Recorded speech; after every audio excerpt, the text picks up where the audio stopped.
The parliamentary opposition in Jamaica is demanding that the government tell the country whether it will conform to the International Monetary Fund IMF agreement.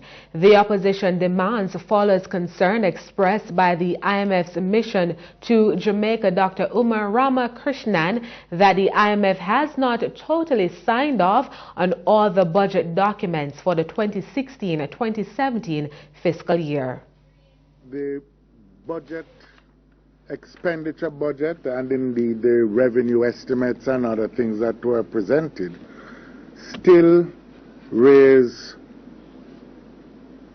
matters of concern to the People's National Party. First of all, it is not clear what status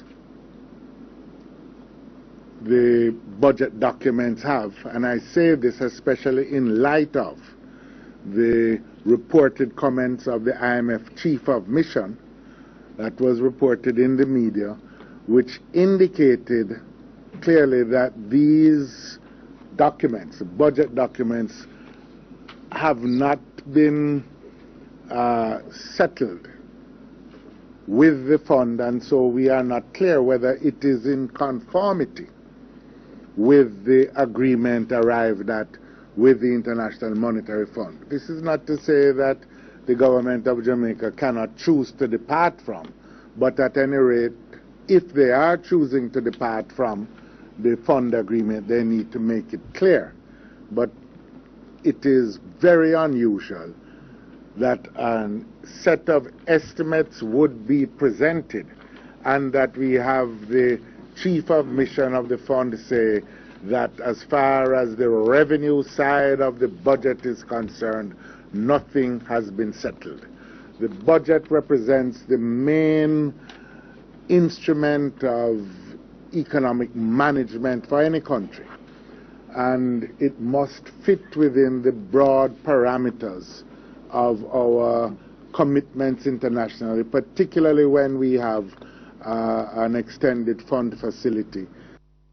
Dr. Phillips says the current action by Finance Minister Audley Shaw will impact business confidence. You could have a budget presented on Thursday, and on Friday the fund Chief of Mission says nothing is settled. Does not augur well for confidence, does not augur well for the business-like approach that one would expect of a government of Jamaica that is sensitive to the fact that business confidence and indeed confidence in all international markets depends upon their capacity to conduct the affairs of the country in a professional manner. And Dr. Phillips says the $580 billion budget tabled last week by the government is approximately 8 to 10% smaller than last year's budget of $641 billion. He believes critical services could be impacted by the smaller figure. But the recurrent side of the budget raises very deep concerns about the viability of the budget overall.